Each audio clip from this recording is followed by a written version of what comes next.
Goods یہاں سے جا رہی ہیں. پورٹ تو ایک ہی ہے نا ہمارا بھائی. اگر پورے پاکستان سے ہیوی ٹریفک جو ہے, اگر لیٹ سپوز کہ پنجاب, خیبر پختونخوا, بلوچستان سے بھی کسی کا بھی کوئی مال اترا ہے کراچی پورٹ میں, تو وہاں سے اس ہیوی ٹرک نے, ہیوی گاڑی نے وہاں سے آنا ہے, اور وہ لے کے اگر اس نے واپس وہاں لے کے جانا ہے, تو وہ اگر ٹرانسپورٹیشن میں وہ ہماری سڑک خراب کر رہا ہے, اگر ہمارا وہ انفراسٹرکچر خراب کر رہا ہے, تو وہ ٹیکس حکومت کیوں نہ لے؟ تو میری ایک یہ گزارش ہے کہ اس میں ہمیں سب کو مل کر سنجیدہ ہونا چاہیے. دیکھیں جی, ایشوز ہیں, ایشوز کراچی میں مانتا ہوں ہیں, اور سیریس ایشوز بھی ہیں, لیکن حکومت اس میں سنجیدہ ہے. ہمارے جس طرح میں نے کہا کہ لا اینڈ آرڈر ہمارا ایک بہت بڑا مسئلہ تھا, اس پہ کافی حد تک کنٹرول آیا ہے. اسی طریقے سے پانی ایک بہت بڑا مسئلہ ہے. پانی کے لیے K4 پہ بھی حکومت سندھ کام کر رہی ہے.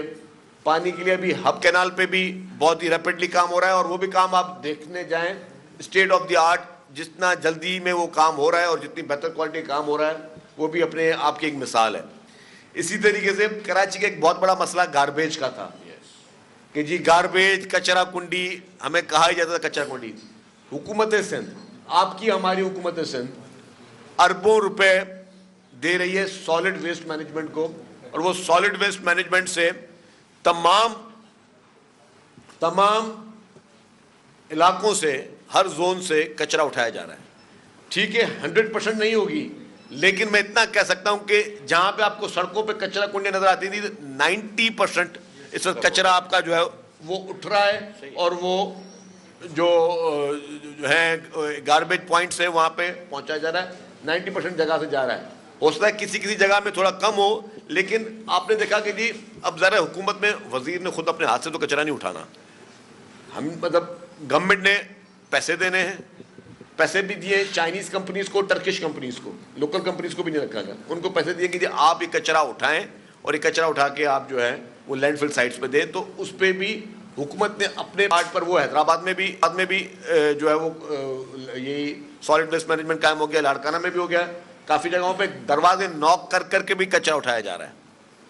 چھوٹی چنچی موٹر سائیکل گاڑیاں جو ہیں ان سے بھی وہ کچرا اٹھ رہا ہے, مختلف مشینریز کے ذریعے بھی اٹھایا جا رہا ہے. تو حکومت کی سنجیدگی اس میں بالکل ظاہر ہے کہ ہم چاہتے ہیں کہ یہ کچرا اٹھے. سب سے بڑی چیز کیا ہوتی ہے جی؟ سب سے بڑی انسان کے لیے چیز, قیمتی چیز ہوتی ہے, وہ ہوتی ہے اس کی جان, اس کی جو صحت کے شعبے میں. آپ سب نے مختلف شعبے میں بات کی, لیکن جو صحت کے شعبے میں پاکستان پیپلز پارٹی کی حکومت سندھ نے کام کیا ہے, میں اللہ تعالیٰ کا بڑا کرم ہے, کیونکہ یہ لیڈرشپ کی چیئرمین بلاول بھٹو زرداری صاحب, پریزیڈنٹ آصف علی زرداری صاحب کا ویژن ہے. پورے پاکستان میں واحد اگر کوئی شہر ہے جہاں state of the art free of cost hospitals موجود ہیں, تو وہ آپ کا کراچی ہے. آپ کا کراچی, ہمارا کراچی, جس میں NICVD کے یونٹس اتنے ہیں, چیسٹ پین یونٹس بھی بنائے, NICVD کی ہاسپٹل بھی بنائی گئی, اور پھر کنٹینرز کے ذریعے بھی چیسٹ پین یونٹ بنائے گئے کہ خدا نہ خواستہ اگر کسی کو چلتے ہوئے کوئی دور ہے ہاسپٹل سے, اس کو اچانک چیسٹ پین ہوتا ہے, تو وہ جا کے چیک کرا لے کہ جی میں اپنی ECG کروا لے کہ خدا نہ خواستہ ہارٹ اٹیک تو ہے یا نہیں ہے, اور اگر ہارٹ اٹیک ہے تو فوری طور پر اس کو وہاں پہ ابتدائی طبی امداد مل جائے.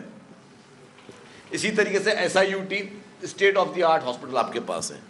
اسی طریقے سے چلڈرن ہاسپٹل آپ کے پاس state of the art hospital ہے. سائبر نائف جو آپ کی ہاسپٹل ہے, وہ سائبر نائف جو آپ پوری دنیا میں چلے جائیں, 11 ملکوں میں سائبر نائف اس وقت چل رہی ہے, 11 ملکوں میں.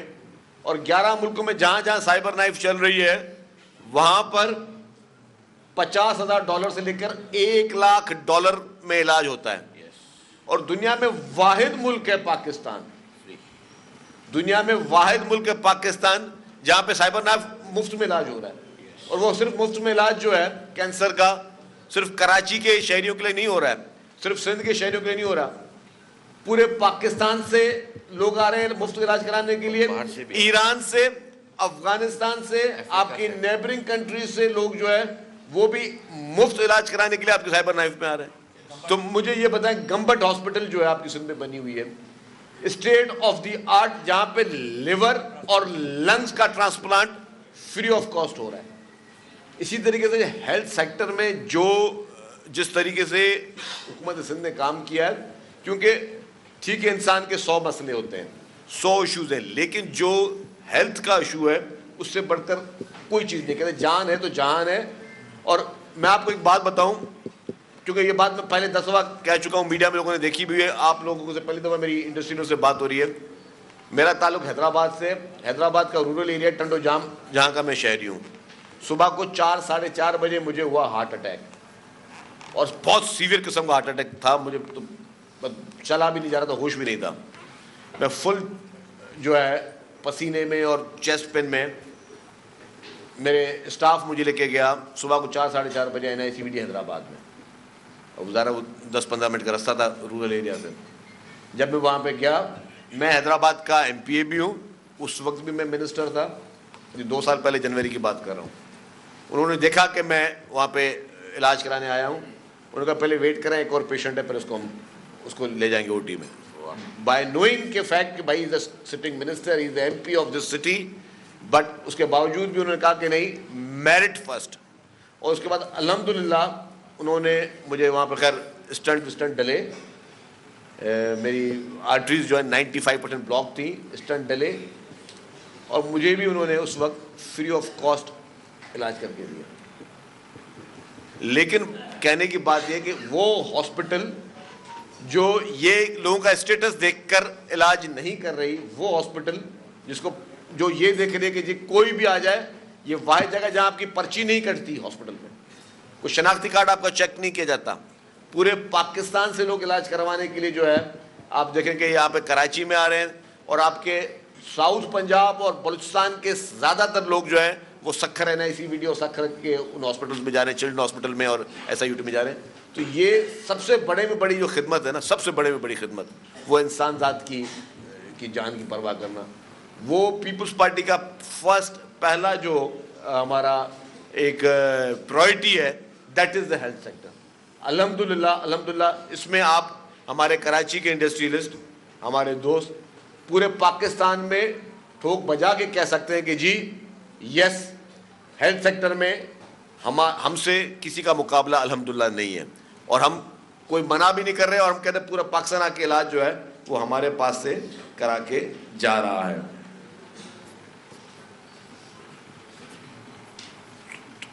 ٹریفک کی بات ہوئی, اور ایک بات ہوئی گاڑیوں کی فٹنس کی. وہ گاڑیوں کی فٹنس کی بات میں پہلے کہہ چکا تھا. بالکل پولیوشن ایک نہایتی امپورٹنٹ ایشو ہے. لاہور کے بعد پاکستان میں کوئی شہر اگر ہٹ ہوتا ہے تو وہ کراچی ہوتا ہے.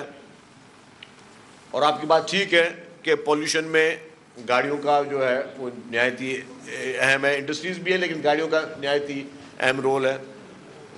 الحمدللہ آپ کے شہر میں پاکستان کی پہلی EV بسز جو لانچ کروائیں, ہم نے انٹروڈیوس کروائیں, اس کا مقصد ہی یہ تھا کہ ہم جو ہے وہ ڈیزل ہائبرڈ سے اور دھوئیں سے بچیں. لیکن اس کے ساتھ ساتھ میں آپ کو ایک خبر دیتا چلوں کہ یہ آپ کی یلو لائن جو BRT بننے جا رہی ہے, اس کی بسز بھی ڈیزل ہائبرڈ تھیں.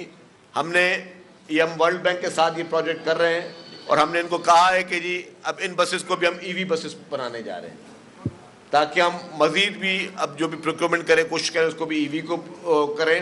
اور اس کے ساتھ ساتھ ابھی ہم کراچی میں ہی EV ٹیکسیز سٹارٹ کرنے جا رہے ہیں.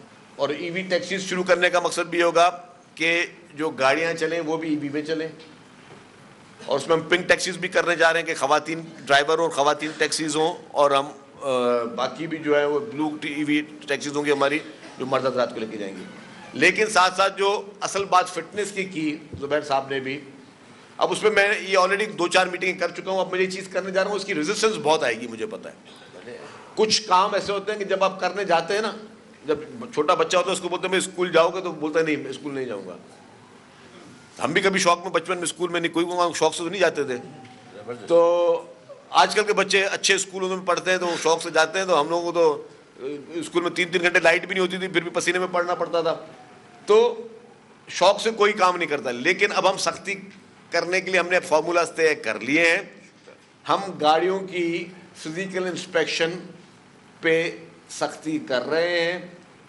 اس کے ہمیں بہت گالیاں کھانی پڑیں گی, لوگ مخالفتیں بھی کریں گے, لیکن دیکھیں جی, لوگوں کے چاہنے یا نہ چاہنے سے حکومتیں جو ہے اپنے فیصلے نہیں بدلنے چاہیے.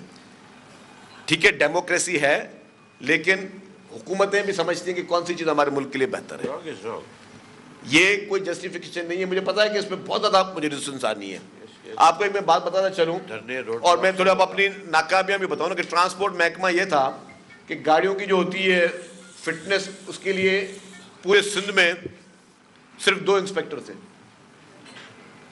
اب سوچو 2 انسپیکٹر جو ہے اس نے پورے سندھ میں گاڑیوں کی انسپیکشن کرنی ہے.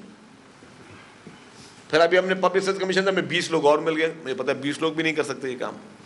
اب جیسے زبیر صاحب نے کہا کہ ہم پبلک پرائیویٹ پارٹنرشپ میں کوئی ماڈل لے کے آ رہے ہیں کہ شاید اس میں ہم 3S جتنے بھی شو رومز ہیں مختلف کمپنیوں کے پاکستان میں, کراچی میں, سندھ بھر میں, ان کو سب کو ہم اتھورائز کریں گے کہ جی یہاں پہ جو بھی گاڑی ہو, اگر فزیکل فٹ ہوگی گاڑی تو سڑک پہ آئے گی. ورنہ ہوتا کیا ہے, جس طرح جنید صاحب نے کہا کہ گاڑیوں کی جو زبون حالت گاڑیاں وہ ہمارے پاس چل رہی ہوتی ہیں, ہیوی ٹرانسپورٹ خاص طور پر. اور پھر کیا ہوتا ہے کہ جب ہائی ویز پہ دیکھ رہے ہوتے ہیں ایکسیڈنٹ, تو ضروری نہیں ہے کہ سر کوئی غلطی سے ایکسیڈنٹ ہو رہے ہوں. پتہ چلا جی گاڑی کی کمانی ٹوٹ گئی اور اس نے آگے والی گاڑی کو مار دیا. اب آگے والے کا قصور نہیں تھا بیچارے, اس نے بھی بڑے تعلیم لے کر اس نے اپنے لائسنس بھی لے لیے, سیٹ بیلٹس بھی پہن لیے, وہ اپنے حساب سے بالکل ٹھیک جا رہا ہے. پتہ چلے اگلی گاڑی کا ٹائر گھومتا گھومتا آ رہا ہے, چلتی چلتی گاڑیوں کے ٹائر گھومتے ہوئے آ رہے ہیں, ٹائر بسٹ ہو گئے, کبھی جو کمانی ٹوٹ گئی. تو اس طرح کے واقعہ. تو گاڑی جب تک فٹ نہیں ہوگی گاڑی سڑک پہ نہیں آئے گی. ایز اے ایکسائز منسٹر میں نے ایک پریکٹس شروع کی, وہ بھی الحمدللہ قانون ہمارا ریڈی ہو گیا ہے اور سب چیزیں کر دی کہ جی ہم نے کہا جی سڑک پہ وہ گاڑی نظر نہیں آئے گی جو ان رجسٹرڈ گاڑی ہو. گاڑی صرف رجسٹرڈ گاڑیاں نظر آئیں گی. پوری دنیا میں سے ہوتا ہے. ہمارے ملک میں لوگ اپلائیڈ فار رجسٹریشن لگا دیتے ہیں اور 2 سال تک 3 سال تک وہی چلا رہے ہوتے ہیں. تو یہ ہم نے ہر ایک نے قانون اپنی سہولت کے لیے بنائے ہوئے. قانون موجود ہیں, لاز ایگزسٹ کرتے ہیں, ہم ان پہ عمل نہیں کراتے. تو یہ بالکل واضح ہے کہ ہم گاڑیوں کی فٹنس پہ ہم سختی کرنے جا رہے ہیں.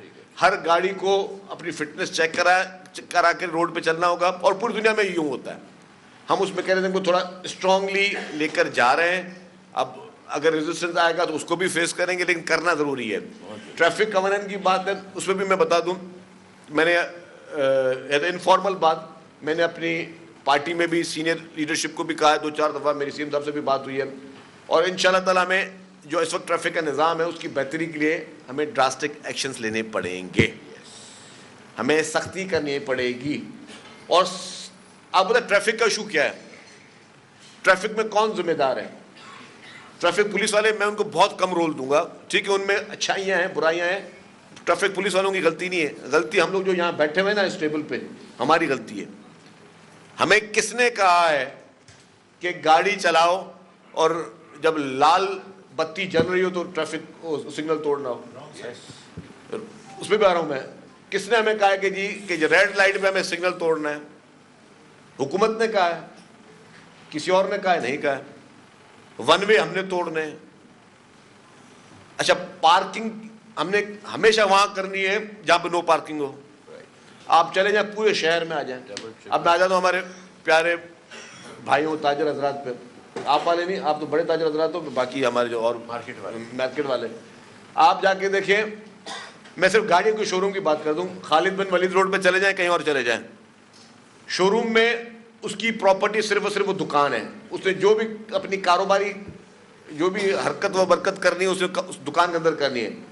دکان پہ گاڑی کھڑی ہوگی, پھر دکان کے بعد جو ریمپ ہوگا اس پہ گاڑی کھڑی ہوگی, پھر 2 لائنیں اور لگی ہوں گی, اسٹریٹ گاڑیاں کھڑی ہوں گی. آپ کو صرف سنگل ٹریک ملے گا چلانے کے لیے. او بھائی خدا کے بندے, کہ آپ کیسے کر سکتے ہو؟ یہ دنیا کے کون سے ملک میں آپ کو یہ پرمیشن ملتی ہے کہ آپ اس طرح وائلیشن کرو؟ ہمارے جتنے فٹ پاتھ ہیں اس میں موٹر